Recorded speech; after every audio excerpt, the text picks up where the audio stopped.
Hello friends, நீங்கள் பார்த்துட்டு இருக்கிறது ஹரிஷ் வாய்ஸ். இந்த வீடியோவில் நாம் என்ன பார்க்க போகிறோம்னா, Hunter x Hunter season 4 episode 75th kings friend and true friend. So இந்த ஹண்டர் எக்ஸ் ஹண்டர் சீசன் 4 பார்த்தீங்கன்னா இந்த எபிசோடோட கம்ப்ளீட் ஆயிடுச்சு. அண்ட் இதுக்கப்புறம் வேறு சீசன்ஸ் எல்லாமே வரப்போகுது. அது மட்டும் இல்லாமல் இந்த எபிசோட்லேயே அடுத்த சீசனுக்கான ஒரு ஹிண்ட்டையுமே பார்த்தீங்கன்னா கடைசியில் கொடுத்துருப்பாங்க. அந்த ஹிண்ட் நான் சொல்கிறத விட நீங்களே அனிமே பற்றி தெரிஞ்சுக்கோங்க. சரி, வளம் ஒன்று பேசாமல் வாங்க நம்ம இன்னைக்கான எபிசோடுக்குள்ளே போயிடலாம். எபிசோடோட ஸ்டார்டிங்லேயே கானோட டீம் எல்லாருமே பார்த்தீங்கன்னா கதி கலங்கி போயிருப்பாங்க. ஏன்னா இவங்க கிட்ட கார்டு எல்லாமே இருக்குது அப்படின்னு அட்வர்டைஸ் பண்ணதுக்கு அப்புறம் எல்லாருமே உங்ககிட்ட கார்டு வாங்க வந்திருப்பாங்கல்ல. அண்ட் அது மட்டும் இல்லாமல் பயப்படாதீங்க, நாங்கள் யாருமே உங்ககிட்ட கார்டு எல்லாமே திருடிட்டு போக வரல. ஸோ நாங்கள் அந்த கார்டுக்கு ப்ரொடெக்ஷன் கொடுக்க தான் வந்திருக்கிறோம் அப்படின்னு அங்கே மூணாவது ஒருத்த மனுஷன் பேசிகிட்டு இருக்கிறான். என்ன சொல்கிறீங்க, எங்களுக்கு ஒன்றுமே புரியல அப்படின்னு சொல்லிட்டு கான் கேட்கும்போது, என்னது உங்ககிட்ட இருந்து கார்டை பிடுங்க வருமா? அதெல்லாம் கொஞ்சம் கூட நியாயமே இல்லை. நீங்கள் கஷ்டப்பட்டு 99 கார்டு எடுத்திருப்பீங்கல்ல. அண்ட் அந்த ஒரு கார்டு எடுக்கிறதுக்காக தான் நாங்கள் உங்கள்கிட்ட உதவி கேட்க வந்திருக்கிறோம். ஸோ மொத்தமாக 99 கார்டு உங்ககிட்ட இருக்குது. அந்த 99 கார்டை நாங்கள் பயன்படுத்தி இந்த குவிஸில் நாங்கள் பார்ட்டிசிபேட் பண்ணிக்கிறோம். ஸோ ஒருவேளை நாங்கள் ஜெயிச்சா அந்த குவிஸ்லேருந்து வர காசை உங்களுக்கு 2.5 மில்லியனாக கொடுத்துட்றோம். ஏன்னா உங்களுக்கு கிடைக்க போகிற பரிசுலேருந்து அது மொத்தமாக ஒரு பாதி தொகையாக தான் இருக்கும் அப்படின்னு சொல்லிட்டு அந்த இடத்துல ஒருத்தர் பேசிக்கிட்டு இருக்கிறான். அண்ட் அது மட்டும் இல்லாமல் இவங்க மிஸ்டர் பட்டேராவை பற்றி யாருக்குமே தெரியாதாட்டு இருக்குது. ஏன்னா அவங்க வெளியே கேமுக்கு வந்ததுக்கப்புறமும் அவங்களுமே பார்த்தீங்கன்னா ஒரு ரொக்க பணமாக பார்த்தீங்கன்னா கொடுப்பாங்க. அதை முடிவு எடுத்துக்கிட்டு சரி நாங்களுமே அந்த குவிஸுக்கு பார்ட்டிசிபேட் பண்ணுறோம் அப்படின்னு கானு கிலோவை பார்த்தீங்கன்னா ஒரு வழியாக முடிவு பண்ணிவிட்டு அவங்க ரெண்டு பேருமே பார்த்தீங்கன்னா படிக்க ஆரம்பிச்சிட்டாங்க. அதாவது 99 கார்டுமே பார்த்தீங்கன்னா இவங்க படிச்சுக்கிட்டு இருக்கிறாங்க. யார் கரெக்டாக ஆன்சர் பண்ணலையோ, அதாவது யார் கரெக்டாக குவிஸில் தோக்குறாங்களோ அவங்களுக்கு சில பெனால்ட்டிஸ் இருக்கும் அப்படின்னு சொல்லிட்டு ரெண்டு பேருமே ரொம்பவே ஆவலாக பார்த்துட்டு இருக்கிறாங்க. ஸோ மொத்தமாக 100 கொஷின் இருக்குதுல்ல, அதனால் ஒவ்வொரு கொஷினுமே பார்த்தீங்கன்னா பார்த்து அங்கே எல்லாருமே ஆன்சர் பண்ணிகிட்டு இருக்கிறாங்க.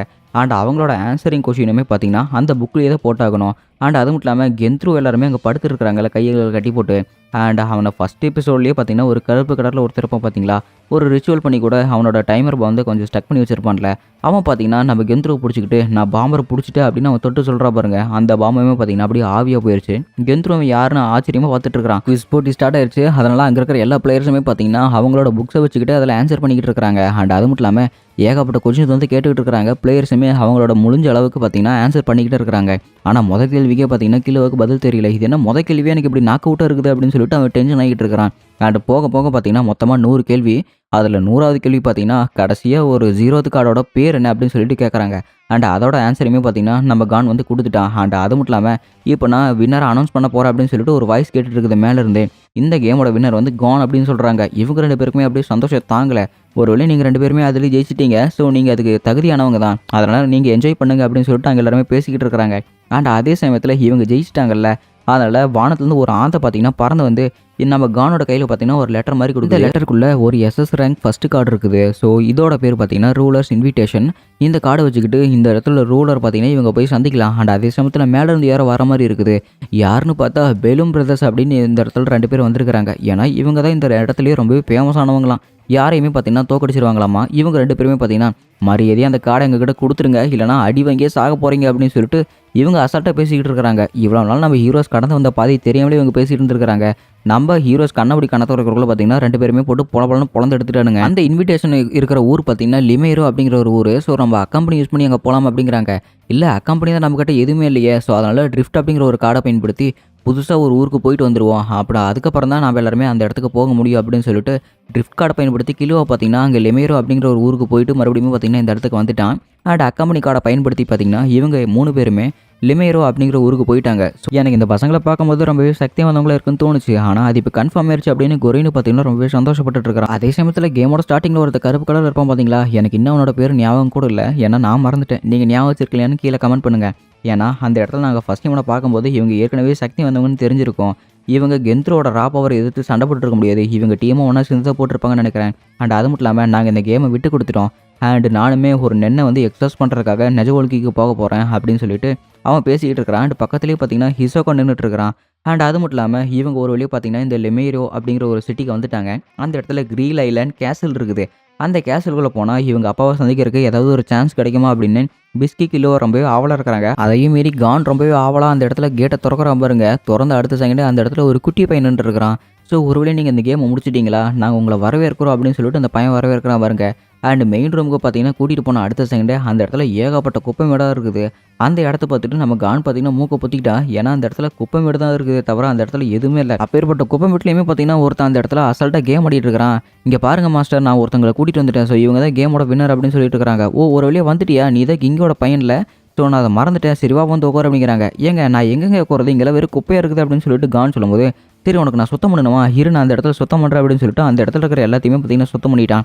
அண்ட் அது மட்டும் இல்லாமல் இந்தா ரூலர்ஸ் பிளெஸிங் அப்படின்னு இந்த கார்டுக்காக தான் நீ இந்த கேமே ஆடினேன். இந்த கார்டு கிடைக்கணும்னு மொத்தமாக இந்த கேமில் இருக்கிற 10,000 மக்களுமே ஏங்கியிருக்காங்க. உனக்கு அந்த கார்டு கிடைச்சதுக்கப்புறம் ரொம்பவே சந்தோஷப்படுறீல்ல. ஸோ உனக்கு எந்த மாதிரி ஒரு எண்டிங் வேணும், உனக்கு நீ ஆசைப்பட்ட எண்டிங் வேணுமா, இல்லைனா நீ உன் ஃப்ரெண்ட்ஸுக்காக ஆசைப்படுற ஒரு எண்டிங் வேணுமா, ஜஸ்ட் ஒரு நார்மல் எண்டிங் வேணுமா அப்படின்னு சொல்லிட்டு இந்த டுவின் அப்படின்னு ஒரு கேரக்டர் பார்த்தீங்கன்னா பேசிட்டு இருக்கிறான். அதாவது பரட்ட தலையோட இருக்கான் பார்த்தீங்களா, அவன் தான் ட்வின்னு.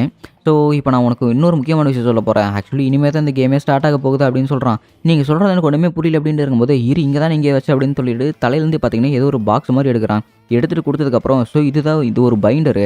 இந்த பைண்டரில் மொத்தமாக 3 கார்ட் ஸ்லாட் இருக்குது. நீ இந்த கேம்குள்ளே இருக்கிற 3 கார்டை நிஜ வாழ்க்கைக்குமே எடுத்துகிட்டு போகலாம். ஸோ அந்த கார்டை வந்து நீ தான் முடிவு பண்ணணும். நீ இந்த கேமில் ஜெயிச்சதுனால தான் உனக்கு இந்த மாதிரி ஒரு ஆஃபர் தரோம் அப்படின்னு சொல்லிட்டு அவர் பேசிக்கிட்டு இருக்கிறாப்புல. அண்ட் அது மட்டும் இல்லாமல் நீ இப்போ ஏதாவது ஒரு கார்டை முடிவு எடுத்துருப்பல, ஏன்னா உங்கள் அப்பா பற்றி தெரிஞ்சுக்கிறதுக்காக நீ எதாவது பண்ணுவேன், ஏன்னா நீ ஜிங்கியோட பையனாச்சு. அண்ட் அது மட்டும் இல்லாமல் நீ உங்கள் அப்பா பற்றி என்கிட்ட இருந்து தெரிஞ்சுக்கணுமா, ஏன்னா உங்கள் அப்பா தான் இந்த ஊர்லேயே இல்லையே, உங்கள் அப்பா எங்கே இருக்காருன்னு எனக்குமே நல்லா தெரியாது அப்படிங்கிறாங்க. எங்கள் அப்பா இங்கே இருக்க மாட்டாருன்னு எனக்கும் தெரியும். அண்ட் அது மட்டும் இல்லாமல் நான் என் ஃப்ரெண்ட்ஸுக்கும் சேர்ந்து இந்த கார்டு எடுக்க போகிறேன். நான் ஒரு நார்மலான சுச்சுவேஷன் கார்டு தான் எடுக்க போகிறேன். தடங்களுக்கு மணிக்கணும் என்னோட பேர் தான் லிஸ்ட்டு. ஸோ நான் இவரோட அசிஸ்டண்ட்டு, நான் இவரோட ஃப்ரெண்டு மாதிரி. அண்ட் அது மட்டும் இல்லாமல் அவர் சொல்கிற மாதிரி இந்த மாதிரிலாம் சுச்சுவேஷன் கார்டெல்லாம் எதுவுமே கிடையாது, எல்லாமே நார்மல் கார்டு தான் அப்படின்னு சொல்லிட்டு இருக்கிறாங்க. அண்ட் அது மட்டும் இல்லாமல் நாங்கள் தான் இந்த கேமை கண்டுபிடிச்ச பாதியில் ஒருத்தங்க, அதாவது உங்கள் அப்பா இருக்கார்ல அவரோட ஃப்ரெண்ட்ஸ் தான் நாங்கள். ஸோ உங்கள் அப்பாவோட இனிஷியல் இருந்து தான் இந்த கேமே ஸ்டார்ட் பண்ண போகிறோம். ஜியில் இருக்கிறது உங்கள் அப்பாவோட பேர் ஜிங்கு. அண்ட் ஆறில் இருக்கிறது நீ ஏற்கனவே இந்த கேமில் வந்தப்போ ரேசர் அப்படின்னு ஒருத்தனை பார்த்துருப்பில்ல, அவனோட பேர் தான் ஆறு. அண்ட் அது மட்டும் இல்லாமல் இஇ அப்படிங்கிறது நீ கேமுக்குள்ளே வரும்போது ஒரு பொண்ணு இருப்பல, அவளோட பேர் ஈட்டா. கேமுக்கு விட்டு வெளியே போகும்போது ஒரு பொண்ணு இருப்பா, அவளோட பேர் எலினா. அண்ட் அது மட்டும் இல்லாமல் கடைசி ஒரு பேர் இருக்குது பார்த்தியா, டி, அதுதான் டியூன், என் பேர் தான் அது. அண்ட் அது மட்டும் இல்லாமல் எதுக்கு அந்த பேர் வச்சாங்கன்னு ஃபஸ்ட்டு தெரியுமா உங்கள் அப்பா பற்றி தெரிஞ்சுக்கணுமா அப்படின்னு கேட்டுட்ருக்கிறான். ஆமாம் தயவு செஞ்சு எங்கள் அப்பா எப்படிப்பட்டவன்னு சொல்லுங்களேன் அப்படின்னு கான் கேட்டுட்ருக்கிறான். உங்கள் அப்பாவா, உங்கள் அப்பா சரியான ஒரு பைத்தியக்காரன், என்னோட பேரை மாற்றி விட்டுட்டு அவன் இந்த கேமை ஆரம்பிச்சிருக்கான் பாரு, நீ ஏன் சொல்லு என் பேர் எப்படி உனக்கு இனிஷியல் ஸ்டார்ட் ஆகுது அப்படின்னு சொல்லிட்டு அவன் கேட்கும்போது, உங்களோட இனிஷியல் ஸ்டார்டிங்கே டி தானே அப்படிங்கிறாங்க.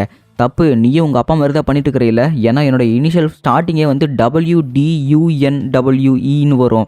உங்கள் அப்பா அதை அப்படியே மாற்றி போட்டுட்டான், ஏன்னா ஜஸ்ட் ஒரு கேமுக்காக என்னோட பேரையை மாற்றிருக்கிறான். அண்ட் அது மட்டும் இல்லாமல் அது காரணம் என்னன்னு கேட்டதுக்கு உங்கள் அப்பா என்ன தெரியுமா சொன்னால், என்னோட பேர் வந்து WDன்னு ஸ்டார்ட் ஆகுது அப்படின்னு சொன்னதுக்கு, அப்படின்னு சரி இந்த கேமுக்காக நீ உன்னோட டபிள்யூவை தூக்கிடு, வேணா நீ டிவன்னு மட்டும் பேர் வச்சுக்க அப்படின்னு சொல்லியிருக்கிறா உங்கள் அப்பா. உனக்கு எவ்வளோ திமிர் இருக்கும் அப்படின்னு சொல்லிட்டு அவன் கேட்டுட்ருக்கிறான். அண்ட் அது மட்டும் இல்லாமல் நானுமே ஒரு டிவன் தான் கூப்பிட ஆரம்பிச்சிட்டு இருக்கிறேன், என்னோட பேர் லிஸ்ட்டு.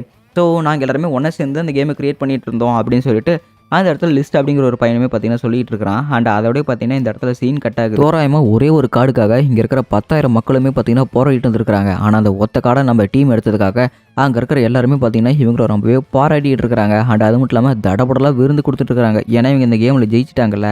அண்ட் அது மட்டும் இல்லாமல் இவங்களுக்கு இப்போ தான் முக்கியமான டாஸ்கே இருக்க போகுது. இவங்க உண்மையான உலகத்துக்கு போகும்போது ஒரு 3 கார்டையுமே இந்த ஃபேண்டசி உலகத்துலேருந்து எடுத்துகிட்டு போகலாம். அந்த 3 கார்டு என்ன அப்படிங்கிறது தான் இவங்க 3 பேருமே மும்மரமாக யோசிச்சுட்டு இருக்கிறாங்க. சரி இப்போ நம்ம என்ன கார்டு யோசிக்கலாம், சரி ஃபஸ்ட்டு பிஸ்கி நீ ஏதாவது சொல்லு அப்படிங்கிறாங்க. நான் என்ன எதுவுமே யோசிக்கலையே அப்படின்னு சொல்லிட்டு கிலோவை குறுக்க பேசிக்கிட்டு இருக்கும்போது, சரி பிஸ்கி நான் உன்னை கேட்டேன், நீ எந்த கார்டை பயன்படுத்தலை அப்படின்னு சொல்லிட்டு இருக்கிற அப்படின்னு நம்ம கிலோவை கேட்டுட்டு இருக்கிறான். ஆக்சுவலி நான் ஆரம்பத்தில் தான் இந்த கார்டை தான் வச்சு பயன்படுத்தலான்னு இருக்கிறேன் அப்படின்னு சொல்லிட்டு ப்ளூ பிளானட் அப்படிங்கிற ஒரு கார்டை வந்து பார்த்தீங்கன்னா காட்டிகிட்டு இருக்கிறா. நான் ஆரம்பத்துலேருந்து இந்த கார்டு தான் எனக்கு ரொம்பவே ஆசை இருக்குது, அதனால் இந்த கார்டை நான் எடுத்துக்கிறேன் அப்படின்னு சொல்லிட்டு பிஸ்கி சொல்கிறா. சரி நீ என்ன சொல்கிற அப்படின்னு சொல்லிட்டு கிலோவாக கேட்கும்போது, எனக்கு அந்த கார்டு எல்லாமே எதுவுமே தெரியாதுப்பா, அதனால் நீங்களே தான் சொல்லுங்கள் அப்படிங்கிறாங்க. சரி கான் நீ அந்த கார்டு எடுக்க போகிற அப்படின்ட்டு இருக்கும்போது, நான் இந்த கார்டு எடுக்க போகிறேன் அப்படின்னு சொல்லிட்டு இந்த இடத்துல நமக்கு கான் சொல்கிறான். வா அந்த கார்டா உண்மையிலேயே செமையாக இருக்கும் போ அப்படின்னு சொல்லிட்டு இருக்கிறாங்க. ஆனால் இந்த கார்டு எடுத்துகிட்டு போனால் நமக்கு நல்ல யூஸ்ஃபுல்லாக இருக்கும் வெளியே அப்படிங்கிறாங்க. என்னடா வெளியே யூஸ்ஃபுல்லாக இருக்கும், நீங்கள் பேசுகிறது எனக்கு ஒன்றுமே புரியலையே, ஏன்னா என்கிட்ட இருக்கிற கார்டை வச்சுக்கிட்டு நம்ம ஜாலியாக விளையாடலாம், ஆனால் அது மட்டும் இல்லாமல் அந்த கார்டை வச்சுக்கிட்டு என்ன பண்ணுறது அப்படிங்கிறாங்க. உனக்கு தான் கார்டு கிடச்சிருச்சு இல்லை, கொஞ்ச நேரம் வாய முடிட்டு நாங்கள் பேசிகிட்டு இருக்கிறோம்ல அப்படிங்கிறாங்க. சொன்னதுக்கு மட்டும் பதில் சொல்லுங்கடா அப்படின்னு சொல்லிட்டு பிஸ்கி ஒரு குத்துறா பாருங்க. அண்ட் அதே சமயத்தில் சீன் கட் பண்ணால் இங்கே எலினா அப்படிங்கிற ஒரு பொண்ணு இருக்கிறா, அதாவது கேம் விட்டு வெளியே போகிறதுக்காக. ஸோ நீங்கள் ஏற்கனவே ஒரு 3 கார்டை சூஸ் பண்ணியிருக்கிறீங்க. நீங்கள் 3 கார்டு சூஸ் பண்ணதை நான் ஏற்கனவே ஒரு தடவை ரிவைண்ட் பண்ணி காட்டுறேன், நீங்கள் அது கரெக்டானு பாருங்கள். ஸோ நீங்கள் நம்பர் 2 பேட்ச் ஆஃப் ஷோர் அப்படிங்கிற ஒரு கார்டை பயன்படுத்தியிருக்கிறீங்க. And Blue Planet number 81 and Paladins நெக்லர் நம்பர் 84 அப்படிங்கிறாங்க. நீங்கள் கேமை கம்ப்ளீட் பண்ணதுக்கு ரொம்பவே நன்றி அப்படின்னு சொல்லிட்டு எலினா சொல்லிட்டு இருக்கிறா. அண்ட் அது மட்டும் இல்லாமல் நம்ம கானுமே இந்த பொண்ணோட பேரை ஞாபகம் வச்சுட்டு இருக்கிறான். ஸோ ரொம்பவே நன்றி எலினா அப்படின்னு சொல்லிட்டு நம்ம கான் சொல்லும்போது, என்னோட பேரை நீ ஞாபகம் வச்சிருக்கிறியா, ரொம்பவே சந்தோஷம், நீ பத்திரமா போயிட்டு அப்படின்னு சொல்லிட்டு எலினா அனுப்பிச்சு வைக்கிறாங்க. அண்ட் நம்ம கானுமே பார்த்தீங்கன்னா கேமை கம்ப்ளீட் பண்ண கையோட நிஜ உலகத்துக்கே வந்துட்டான். என்னப்பா மறுபடியும் நம்ம ரியல் வேர்ல்டுக்கு வந்துட்டோமா, இல்லை மறுபடியும் ஏதாவது ஃபேண்டசி வேர்ல்டில் இருக்கிறோம் அப்படின்னு கான் கேட்கும்போது, எனக்கு மட்டும் எப்படி தெரியும், ஏன்னா ரியல் வேர்ல்டில் இருக்கிற இருக்கிற உலகமும் இந்த ஃபேண்டசி வேர்ல்டில் இருக்கிற உலகமும் எல்லாமே ஒரே மாதிரி தான் இருக்கும். சரி இப்போ அந்த பைண்டர் எடு அப்படின்னு சொல்லிட்டு பிஸ்கி சொல்லும்போது அந்த 3 கார்டையுமே பார்த்தீங்கன்னா எடுக்கிறாங்க. ஸோ ப்ளூ பிளானட் அப்படிங்கிற ஒரு கார்டை வெளியே எடுத்ததுக்கப்புறம் கெயின்னு சொல்கிறாங்க பாருங்க. ஒரு சின்ன ப்ளூ கலரில் இருக்கிற ஒரு கோழி குண்டு தான் பார்த்தீங்கன்னா இங்கே நம்ம பிஸ்கி கையில் இருக்குது. அதை பார்த்துட்டு பார்த்தீங்கன்னா இவன் ரொம்பவே சந்தோஷப்பட்டுட்டு இருக்கிறா. இதுக்காக நான் எவ்வளோ ஆசைப்பட்டு இருந்தேன் தெரியுமா? சரி இந்த கார்டுக்கு என்ன பேர் வைக்கலாம் அப்படின்னு சொல்லிட்டு அவ பாட்டுக்கு பேசிக்கிட்டு இருக்கிறா. சரிடா பசங்களா, நீங்கள் ஆசைப்பட்டீங்களா, நீங்கள் அந்த கார்டை வெளியிடுங்க அப்படின்னு சொல்லிட்டு பிஸ்கி சொல்கிறா. அண்ட் அதே சமயத்தில் பெலாடின்ஸ் நெக்லஸ் அப்படிங்கிற ஒரு கார்டையுமே பார்த்தீங்கன்னா நம்ம கான் பயன்படுத்துகிறான். அண்ட் அந்த நெக்லஸுமே பார்த்தீங்கன்னா நம்ம கானோட கைக்கு வந்துருச்சு. ஸோ இவங்க பார்த்தீங்கன்னா டிரான்ஸ்ஃபார்ம் அப்படிங்கிற ஒரு கார்டை வந்து பயன்படுத்தியிருப்பாங்க இன்னொரு கார்டு மேலே. அது என்ன கார்டுனா இவங்க அக்கம்பெனி அப்படிங்கிற ஒரு கார்டை தான் பார்த்தீங்கன்னா வெளியே எடுத்து வந்துருக்காங்க. ஸோ டிரான்ஸ்ஃபார்ம் அப்படிங்கிற ஒரு கார்டை பயன்படுத்தி இவங்க அக்கம்பெனி கார்டை பேட்ச் ஆஃப் ஷோர் அப்படிங்கிற ஒரு கார்டு மூலமாக இவங்க டிரான்ஸ்ஃபார்ம் பண்ணியிருக்காங்க. அண்ட் பெலாடின்ஸ் நெக்லஸ் மூலமாக அந்த கார்டையுமே பார்த்தீங்கன்னா ரிட்ரைவ் பண்ணிட்டாங்க. சரிப்பா இந்த அக்கம்பெனி கார்டை வச்சுக்கிட்டு நீ என்ன பண்ண போகிற அப்படின்னு சொல்லிட்டு பிஸ்கி கேட்கும்போது ஆக்சுவலி இங்கே தான் ஃபஸ்ட்டு இதே ஸ்டார்ட் ஆக போகுது. ஏன்னா நாங்கள் ஃபஸ்ட்டு இந்த கேமுக்குள்ளே போனப்போ கேரக்டரே நான் தான் இந்த கேமுக்குள்ளே போனேன். அண்ட் அது மட்டும் இல்லாமல் 2வதாக வந்தது குறைனு தான் வந்தான். ஆனால் நான் கில்லுவாக்காக வெயிட் பண்ணிட்டு இருந்தேன் 3வதாக அங்கே வரதுக்காக. ஆனால் நான் ஃபஸ்ட்டு அந்த பைண்டர் எடுத்துகிட்டு போய் மீட் பண்ணது யாருன்னு பார்க்கும்போது அது வந்து நிக் அப்படின்னு ஒரு கேரக்டர் இருந்தது. ஸோ ஆக்சுவலி நிக் அப்படிங்கிற ஒரு கேரக்டர் ரிசம்பிள் பண்ணால் கிங் அப்படின்னு தான் வருது. அப்படின்னா எங்கள் அப்பா இது எனக்கு கொடுக்குற ஒரு க்ளூன்னு நினைக்கிறேன். ஏன்னா இதை அவர் இந்த கேமை கிரியேட் பண்ணும்போது என்ன ஒரு தடவை இந்த கேமுக்குள்ளே கூட்டிகிட்டு வந்திருக்காருன்னு தான் நான் நினைக்கிறேன். அந்த ஒரு சமயத்தினால தான் என்னோட பைண்டரில் அந்த நிக் அப்படிங்கிற ஒரு பேருமே இருந்திருக்குது அப்படின்னு நம்ம கானுமே சொல்லிட்டு இருக்கிறான். அப்படின்னா சரி உங்கள் அப்பா உனக்கு இது கொடுத்த ஒரு ஹிண்ட் மாதிரி தான். சரி கான் முதல் தடவை போய் உங்கள் அப்பாவை பார்க்கும்போது நீ என்னன்னு சொல்லுவ, போய் என்ன பேசுவ அப்படின்னு சொல்லிட்டு பிஸ்கி ரொம்பவே சந்தோஷமாக கேட்டுட்டு இருக்கிறா. எங்கள் அப்பா கிட்டே நான் ஃபஸ்ட்டு கிலோவை தான் இன்ட்ரடியூஸ் பண்ணுவேன். ஏன்னா இந்த உலகத்திலே எனக்கு ரொம்பவே பெஸ்ட் ஃப்ரெண்ட் அப்படின்னு நான் இன்ட்ரடியூஸ் பண்ணுவேன் அப்படின்னு கான் சொல்லிட்டு இருக்கிறான். பைத்தியக்காரன் நீ எதுக்காக இந்த மாதிரில பேசிகிட்டு இருக்கிறான், எனக்கு ஒரு மாதிரி கூச்சமாக இருக்குதுடா அப்படின்னு சொல்லிட்டு கிலோவை வெக்கப்பட்டு இருக்கிறான். இந்த இவங்க எல்லாமே பார்த்துட்டு பிஸ்கி பார்த்தீங்கன்னா அழுதுட்டு இருக்கிறா. நீங்கள் 2 பேரும் இப்படி ஃப்ரெண்ட்ஷிப்பில் பாச மலையில் பொழியறதை பார்த்தா எனக்கே கண் கலக்கிற மாதிரி இருக்குது. இந்த வயசுக்கு நல்லா அழுகக்கூடாது, பட் இருந்தாலுமே எனக்கு கண்கள் கலங்குதே அப்படின்னு சொல்லிட்டு அவள் அழுதுட்டு இருக்கிறா.